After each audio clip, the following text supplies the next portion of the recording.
For the first 3 seasons of Buffy, I put out a single video encompassing the entire season. For the 4th, I did individual episodes released on a weekly-ish basis. For 5, there's going to be a mix of both. For the episodes of significance, be it plot, themes, or structure, I'll put out a video focusing on it, then sometime later I'll put out a video discussing the season as a whole, as well as all the episodes not already highlighted. At this point I'm expecting less than half a dozen individual releases than the greater whole. The topic for now is Fool for Love. On one hand, it's a backstory episode, similar to Becoming Part 1 or Amends, and the main plot takes a break from pretty steady progress. It also focuses on Spike, who at this point has been overstaying his welcome in the spotlight. Having a whole episode almost dedicated to him feels like it shouldn't work. Ultimately though, none of that matters, and Fool for Love is one of the best in the season, with great thematic and character moments. While it may not deal directly with the events of the season, it discusses themes that will be relevant for the remainder of the show, and delves deep into what drives Buffy as a character. It begins much like any other episode, Buffy in a graveyard fighting with a vampire.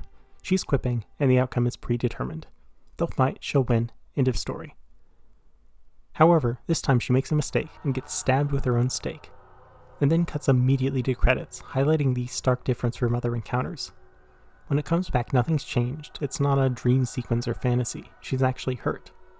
While Buffy deals with vampires and demons, generally it's not a bloody show.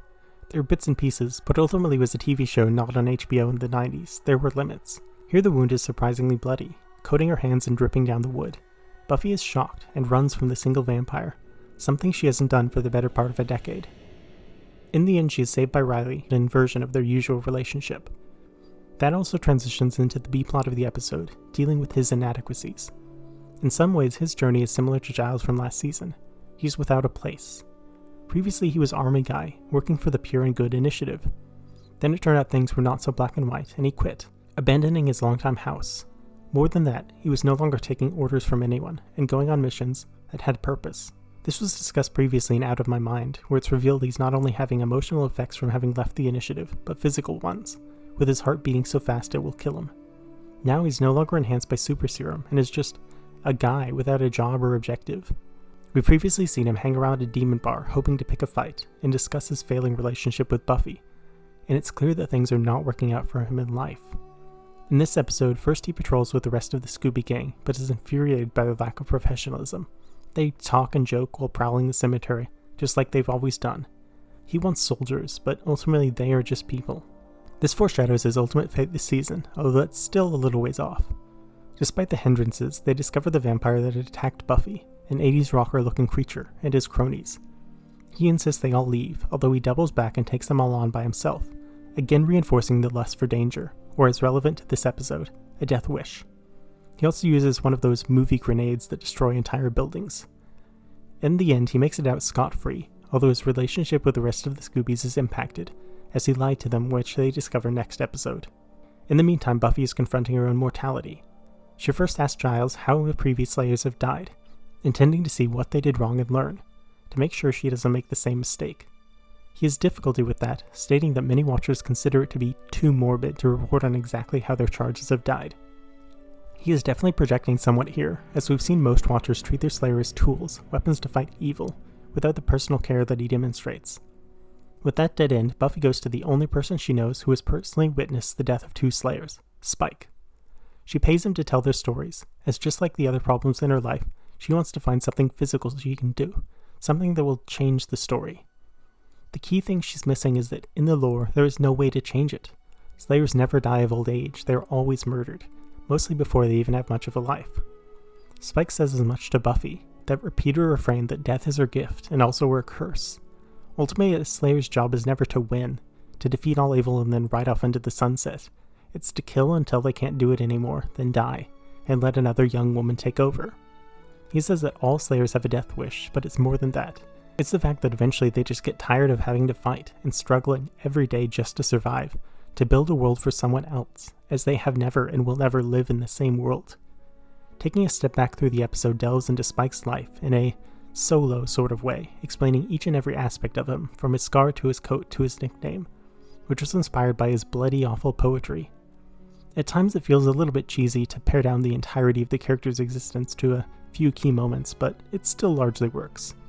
There's 120 years that we don't see, and they help define who he is as a person. So while seeing the exact moment he got a scar matters, it's ultimately a tiny piece of the whole. The Spike we see in the first flashback is purposely miles away from the Spike of the present day, but at the same time there are aspects that he's never lost. He's a hopeless romantic, a poet who is awful with words and bumbling, but he claims he's a good man. We don't know how true that last bit is, although based on his actions as a vampire, it seems likely there was always a darkness and a willingness to be evil. The vampire Spike is effectively just a drunk version of the normal one. He's still highly emotional, falling in love with the vampire lifestyle, as well as Drusilla, and to a lesser extent, and jealous. He's still clumsy, but this time it's being driven out by mobs after killing brazenly. He uses his strength and immortality as an excuse to get revenge on the people who have wronged him, if not the individuals, then the type who mocked and belittled him, when there wasn't anything he could do about it. We also see his obsession with the concept of a slayer. There's a certain amount of projection, as he claims that all slayers have a death wish, but he specifically sought out someone with the power to kill him. As we see a few seasons later in Lies My Parents Told Me, he's carrying an immense amount of grief and pain from being rejected by his mother, and as such, unlike someone like Angelus or Darla who feed to live, but still avoid conflict, he actively seeks out combat and delights in it. It's not that he's a mindless automaton like some newly formed vampires. He actually wants to die in the proper way. The flashbacks of him fighting the two slayers are well done, especially the scale of the scene during the Boxer Rebellion, with a huge amount of extras and large sets. The scene of the group walking down the street is also shockingly cinematic, and gains additional meaning with Angel's Darla, revealing that Angelus had already been cursed by the Romani tribe and had a soul, while trying to fake being without one. While all of this is enjoyable and well made, it's not why this episode is among the best, it's what happens after. Buffy rejects Spike's assertions about her, and just like Cecily more than a century ago, she says that he is beneath her, and for maybe the first time we feel sorry for him, as he lies on the ground, desperately grabbing the money she threw at him, while trying not to weep. Of course, his response after that deters some of those feelings, as he immediately goes back to his lair to get a gun, intending to execute Buffy. We as the audience know it won't work.